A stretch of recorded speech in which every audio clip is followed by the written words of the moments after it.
So this is the internal. Next, let's look at the external. This is the steps that I use to grow businesses rapidly. Okay, the first one, what you want is a vision.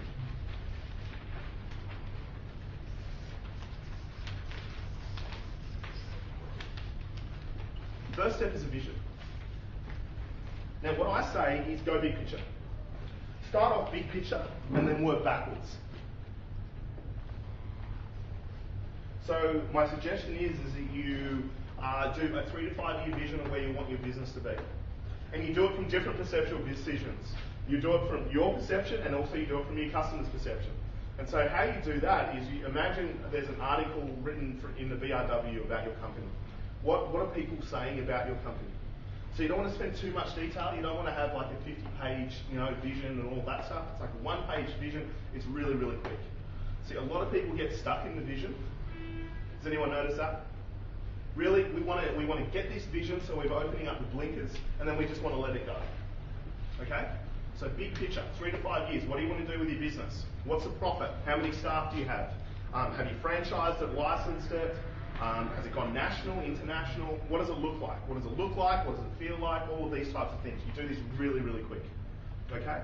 Then the next step is you chunk really high. Now what happens with a lot of people, especially with low chunkers or people that are very detailed personality types, you go big picture, they go into overwhelm. Okay? Can anyone relate to that? You go too big picture, it's like, oh my God, there's just so much to do. And then what happens is that you stop taking action. Okay? So then the next step is to chunk back down. And the next step is a plan.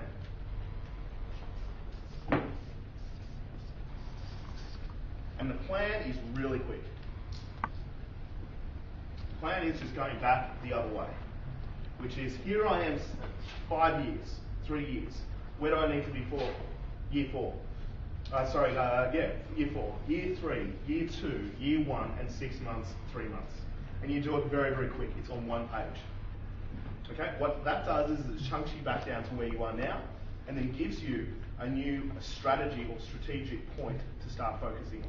Because with this vision, if you start with the big vision and exit strategy is a component of this, then the decisions that you're making back here are totally different. Does that make sense to everyone? Because how you start is how you finish. You may want to write that down. How you start is how you finish. Okay, so you go big picture, then you chunk all the way back down, okay, and right to a 3-month position. Then you start to take action, as we talked about. But the next step is that once you've got the plan, you want to find masters, okay? You want to find masters that are already doing it. So the next step is a master. So this is where I'm about to franchise gyms. We've got a company called Your Health Now. We're about to franchise gyms. I've got an events company. And with all of these different types of businesses, I've worked out who the masters are. And I've actually gone out and coached the masters, so I've actually seen exactly what's going on. I've had people working in these businesses, all of these types of things. I've surrounded myself with masters. Like for instance, with the Your Health Now business, we looked at the fitness industry. Fitness First is without doubt the master. They've got more clients than anyone else. Now, often their clients aren't really happy with what's that business model, yet they've got more clients than anyone else. So what that means is that their marketing is really working. There's a component of that business that works really well. Okay. Now, what's happened? When there's a master, there's often, like when you've got a big business, there's often people that are pissed off because you can't fulfill every single person's needs. So what happens is break off businesses. And this is where you get small niche type of businesses that pick a segment and then really are able to fill that business or that segment more effectively than what the master can. And so if you think of it from the Fitness First point of view, you've got businesses like Curves, okay? You've got Contours, you've got Vision Personal Training. Now all of these businesses are smaller businesses, but what's happened? They've worked inside of this business and they've gone, what's not worked, what has worked? And instead of getting pissed off about it, they've gone, okay, I'm going to create something to be able to fulfill that need. So in terms of the question around niche, how you find out what your niche is find what is the problem. What is a problem that you can solve better than any other person? And that's the niche. So what is the problem from the fitness industry? Well, curves. Women felt like it was a meat market when they went to Fitness First. So what happened? They set up a business for women only. Very successful. So where you're at, you want to look at, okay, this is my vision of where I want my business to be. Where are the masters? Can you see how this starts to work? See? Yes. What if you want to be one of the masters? What if even better? So you look at other businesses that are working with your specific target market, and you get ideas outside of that. So you look at even bigger businesses, larger organisations. So a master doesn't necessarily have to be in your particular segment, if that makes sense. It can be outside of that. Okay. And so you look at, for instance, you look at, let's say a major telco, if that was your particular target market, and how are they dealing with them? What marketing activities are they doing? All of these types of things, and then you'd actually put that into your business, if that was, say, in the fitness industry or whatever it might be. Does that make any sense? So you just go out to those bigger businesses. As long as they're dealing with your target market, they're communicating with them in some way. Okay? So next step, you've got the masters. And again, I recommend 5. You can see how it connects to the internal stuff. Because they've got certain belief systems as well. If you work inside the organisation, even if you're employed, you can apply this model. I say to people, if you're employed and you're wanting to jump into business, then don't think of income. Look for education, look for skill. Get employed inside of a business where you're going to get the education around marketing, the education around sales, the education around operations, and kind of let go of the income to be inside of this master to get all the education necessarily to be able to jump out and start your own business and all of these types of things. Is that okay with everyone?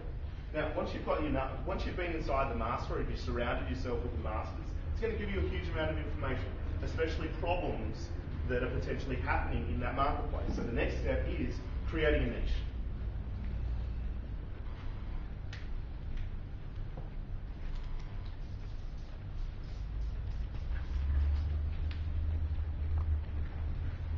Okay, and so your niche is really, as I said before, it's a problem that you can solve more effectively than anyone else. Okay, how can you solve this problem the best in the world? I always kind of think of it from that perspective. How could you be the business that can solve this problem more effectively than any other corporation or company on the planet? Okay, and so with a niche, you want to be specific.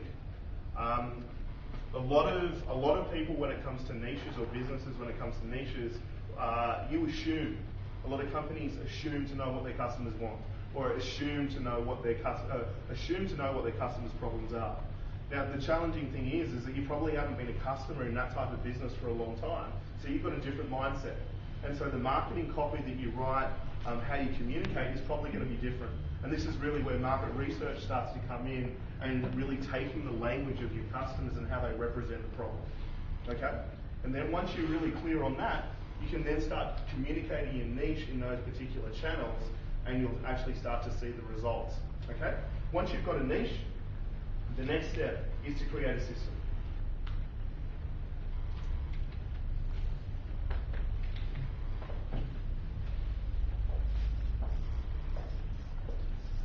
Now, to me, a system is a system that is able to deliver your niche every single time, independent of you.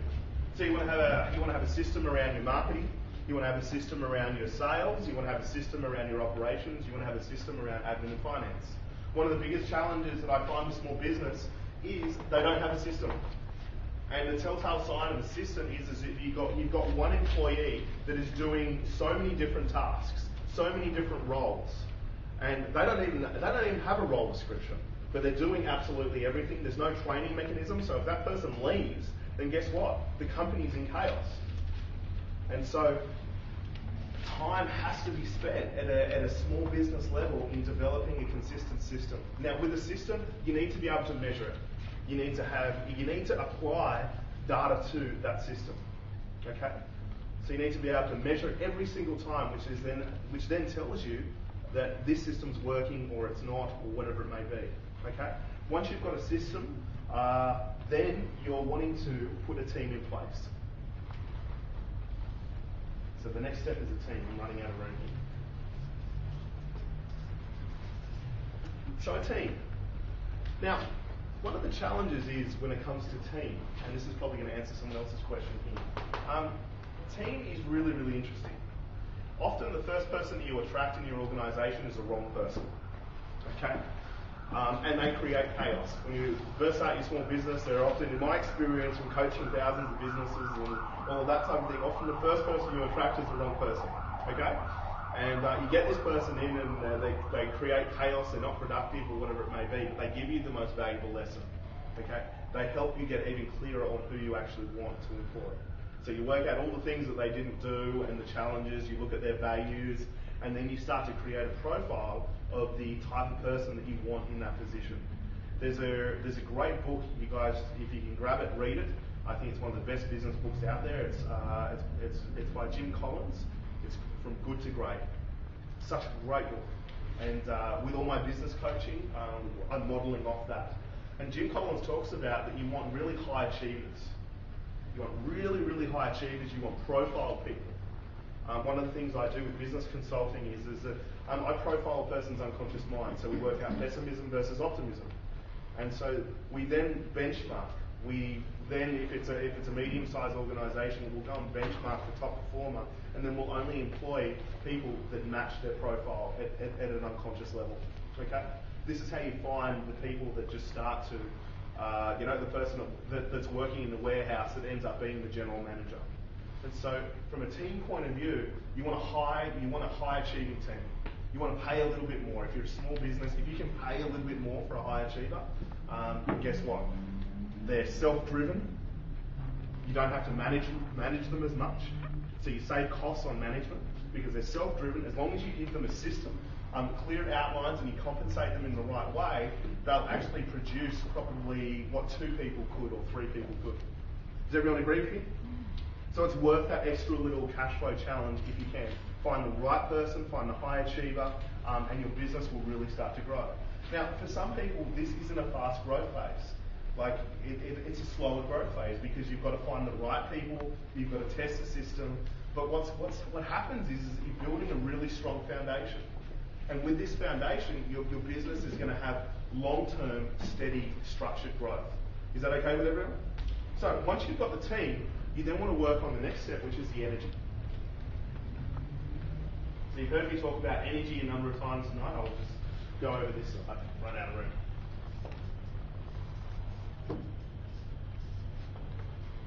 Okay, so energy is what's happening inside of the organisation. Do you walk into the reception and it has this dull energy, or do you walk into reception and it feels warm, it feels energised?